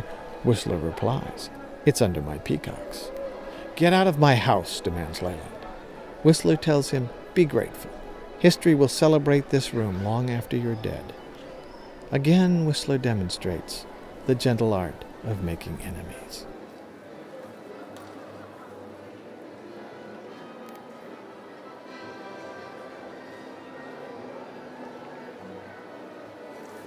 When I look at Whistler's paintings and his approach, I'm aware of the sensation of mystery, the evocation of mystery, of uncertainty. Now we know that, as I said, he saw some of that in Turner, but he's taking it in another direction. He calls these arrangements of color and harmony and pattern, not places, arrangements of color, harmony, and pattern, and nocturnes. And even the titles themselves suggest music. Curiously, he was a friend of Debussy, who decides to title his music after landscape paintings.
Evocation, Whistler believed, was probably his guiding principle. As I mentioned, it is breath upon a window pane. It is not a description of a particular place. That is not of interest to him. It's not a motivation to him. What is that arrangement that symphony of feeling, of atmosphere. Now I would like to take the tape off of this because what has happened is the paint has spread beyond the borders. And you don't have a real window on space, the rectangle, that will give us a sense of space and contain the flow, that vertical flow that we're experiencing from Whistler's work. So I'm going to take off my gloves right now.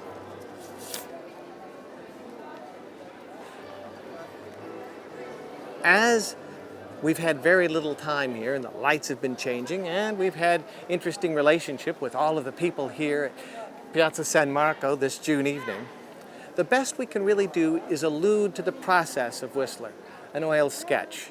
That's what we've got here.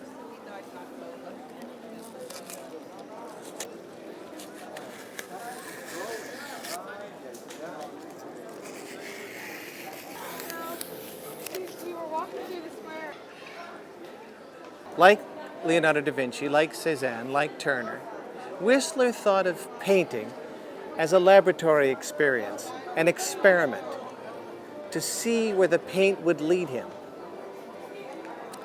He learned something that da Vinci had proposed centuries before, and that was to pursue detail was to hinder the experience of detail.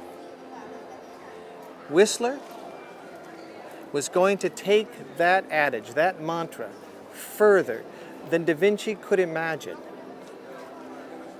Whistler realizes that the painting is about the experience the artist is having in conversation with the paint, the transmutation of his own feelings into paint. Not in obligation to any tradition, not in obligation to any of the information that's out here. What's out here is simply to stir his own imagination, to kindle his own fire, to create something in the paint. Art for art's sake. He invents the way we see pictures today in galleries, side by side on light walls. It had all been hung salon style, packed together. He knew if you could isolate an image in space, you would be able to see it more elegantly and more completely. You would be able to throw yourself with your imagination into the mystery. When he left here, he left with 50 etched copper plates, a stack of pastel drawings, and a handful of oils. He also left an account of himself and a legacy of inspiration for someone like me and you. I'm David Dunlop. I'm a landscape painter.